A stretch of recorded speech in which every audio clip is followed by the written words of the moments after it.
Hello, everybody. Welcome to episode 747. My bad, 47.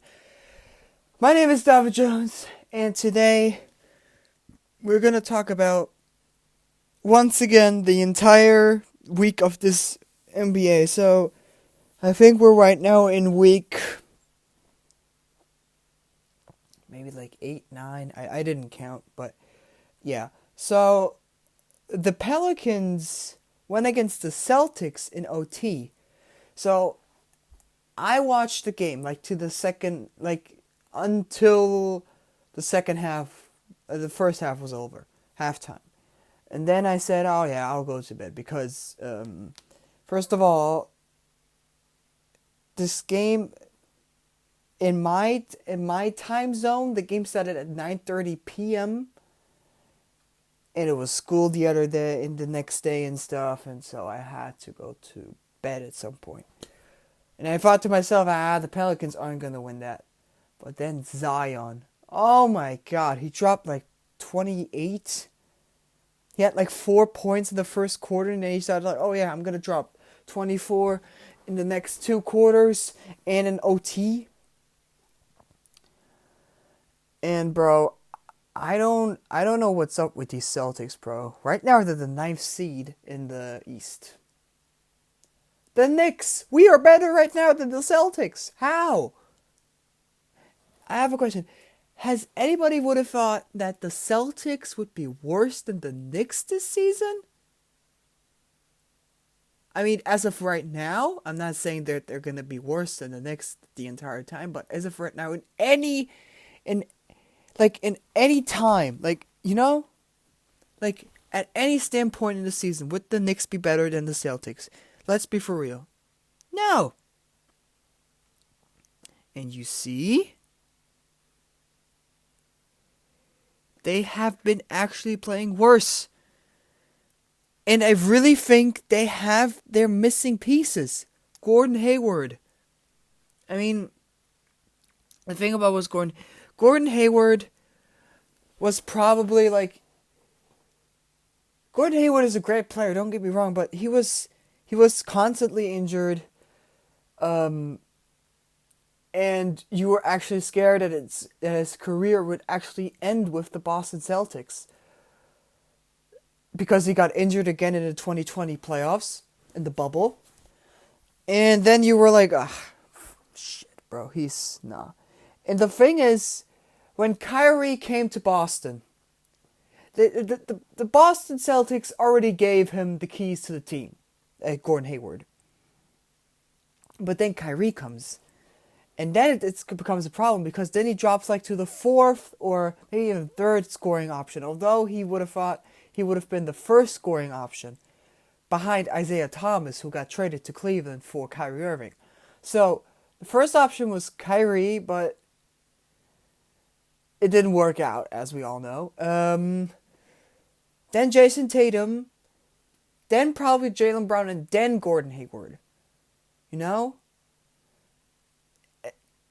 He was still a good scorer, but they just messed it up with him. They should have.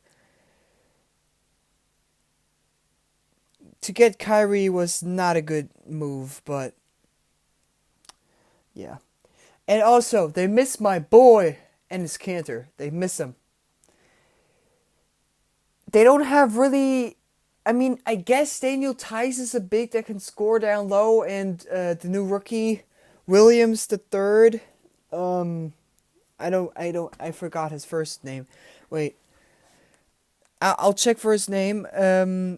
So those are like the 3 scoring options. But the thing is, Kanter can't play that good of defense, but he's a really good offensive player and center.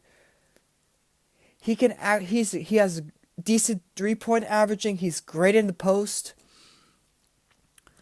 And here, so Robert Williams, right? Robert Williams. So Robert Williams is great. He looks like he can't jump, but he has bounce, bro. And he's explosive, great player. Still has to figure out a jump shot a little, but I think he'll get there. He could be like a really good player, but the thing is, if you have Daniel Tice and Robert Williams as one of your main as of your centers,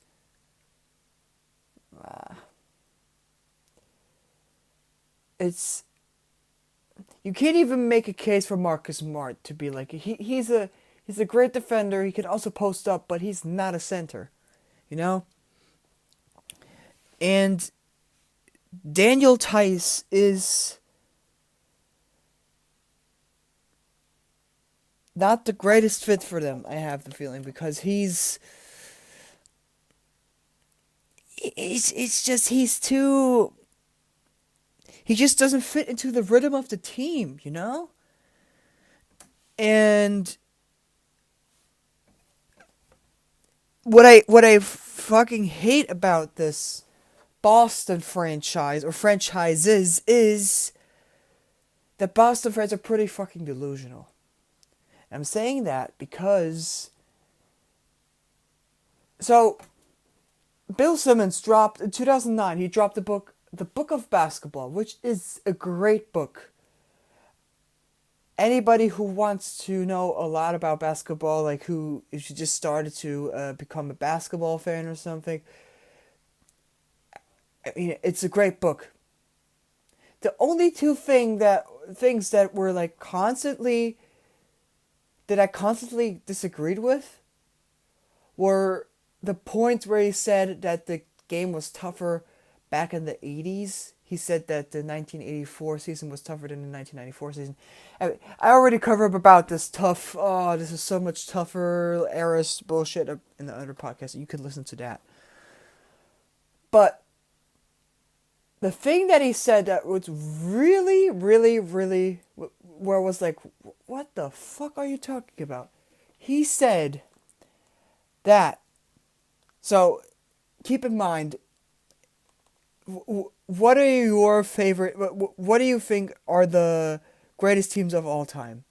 Maybe the 2017 Warriors, maybe the 1992 Chicago Bulls, maybe the 1996 Chicago Bulls, or maybe even the Kobe and Shaq teams. Maybe even the 2016 Cavs, because that team beat the Warriors that were coming off a 73-win season. And they won 3-1 in the finals for the first time. And has never been done before. But you know what he said? He's a Boston fan, you know? You know what he said is his best team of all time in his opinion? The 1986 Celtics. Don't get me wrong. It was a great team. But the greatest team of all time? Bro, come on. Okay, first of all, even the Cavs with LeBron would have whooped their asses, bro. No. LeBron would have clamped up Bird and would have gotten him at least one shot. Bird cannot defend LeBron. Stop. No, he can't. Stop it. And Kyrie would have finished the deal and sent him back to Boston. Or, for example, the Warriors. The Warriors would have crushed them. They would have humiliated them. Curry would have splashed threes like there's no tomorrow. Draymond would have clamped up Bill Walton or Dennis Johnson or what's the other guy's name?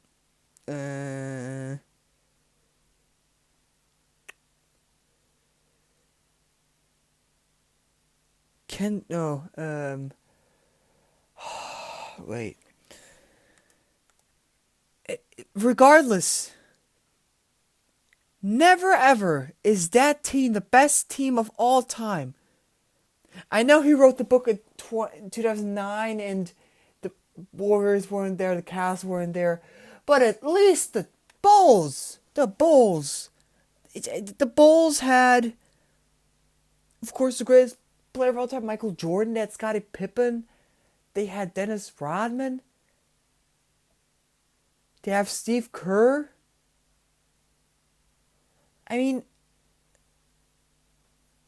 what do you want more?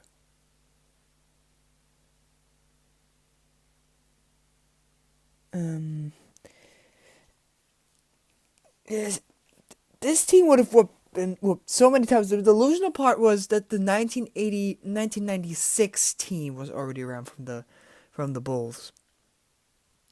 And to say that the 1986 season was tougher than the 1996 season is so weird. Oh my god. Bro, what is up with that? Bro, what? Huh? Like,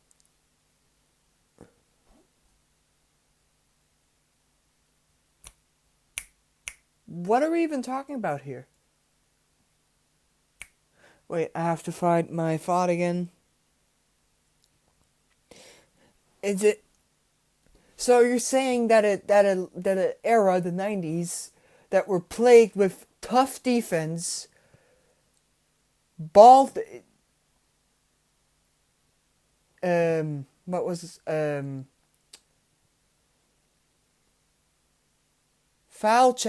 This when you put your hands on the player, I forgot the term. You know what I mean. To put your hands on your defender without getting a foul called. And just constantly low scoring because of the great defense. You would say that's a tougher era than the 1986, than the 80s era? I mean, the 80s era was, I don't know, it was probably great, but it was it was not as high scoring as today, but it was pretty high scoring. The defense wasn't that developed yet, and I mean, the defense, sometimes the defense is stronger, but sometimes the offense is strong. But clearly in the 90s, the defense was definitely stronger. The game was definitely tougher than the 80s. Bro, I don't even know what you're talking about right there, but it's just this delusional of, yeah, we have the best teams, like in hockey, in baseball, basketball. It's such so much cockiness, you know? And, oh right, what happened to the Dallas Mavericks? I don't know what happened. Those guys were complete. I don't know what happened, bro. They were supposed to be one of the best teams in the league this season. But you know what? Luka was like, nah, bro, I'm not doing anything in the offseason. I will be eating a lot. And I will be just watching Netflix the entire time. Put some work in, bro. You have so much promise. Come on now, bro. Come on now. And Kristaps. Oh my god. Kristaps, bro. This guy has become from a beast in New York to just another role player for Luka Doncic. I'm saying it as it is. How the hell does this guy... How is this guy even still, like... You remember that one play where he blocked the ball in New York and then he ran to the other side of the court and just slammed that? He cannot do that anymore. And he's only in his early 20s. And I'm just saying to that, you should have stayed in New York, bro. This was... The Mavericks are... Nah, bro. This is a disappointment this season. And I'm just wanting to hate on Kristaps because I don't like him at all. I don't like him. He broke my heart. No? He left for the Mavericks. I'm not saying that the Mavericks are bad, but come on, bro. You had a home, then you left it, and now you're like another role player for Luka Doncic. Man, bro, nah. I'm not gonna waste my time with talking about Kristaps Porzingis and his no. So the Lakers. This is today. Today is a more little.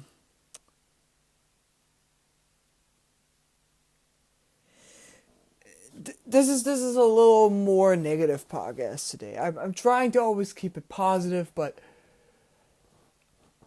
like the Lakers don't have AD anymore, and they're getting their ass whooped. They lost against the Jazz, which the Jazz are the best team in the Western Conference. That's not a big surprise. I don't even know if they would have won with AD, but maybe. I don't know. The regular season is always different to the playoffs. But losing to the Wizards and an aging Russell Westbrook. I mean, Russell Westbrook is like, he's still a good player, but he's not like OKC Russell Westbrook. He doesn't have that explosiveness anymore.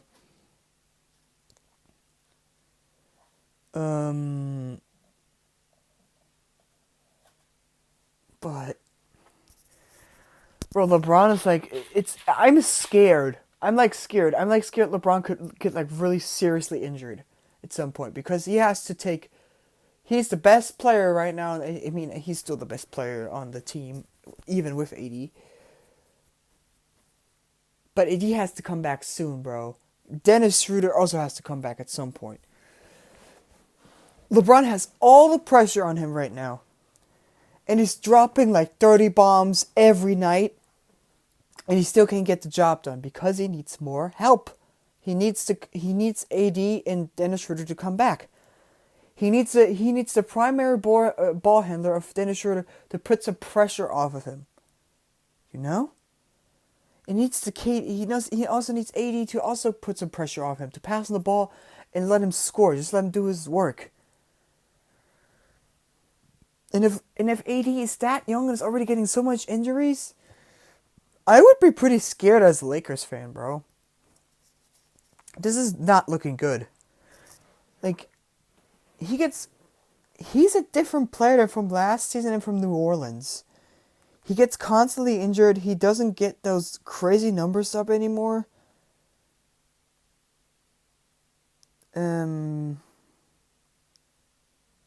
Yeah. Oh, and now a more positive note. We won against the Kings, baby. No, the Kings are not the best team right now. But, I mean, come on, bro. They have De'Aaron Fox. They have Buddy Hield. And they have... Oh, I forgot his name again. That center... Marvin Bagley, right. They have Marvin Bagley. Decent lineup. But you know what? Derrick Rose and Julius Randle got the job done. Yes, sir. I think Quickly could actually be in the starting lineup. I think Derrick Rose is really good off the bench. He gives me that Vinny Johnson vibe, you know? Or like also a little for Joe Dumars vibe, like getting off the bench and just scoring. I like that, bro. I like that. And I mean, Alec Burks at the end was joining the party by hitting threes and just sealing the game. And it was a really close game, but then Alex Burke was like, nah, bro, I'm just hitting threes. He was like hitting 4 threes in a row or something, but yeah. That was a great win. Great chemistry win. And you could tell why Julius Randle's a fucking all-star. That's what I'm talking about.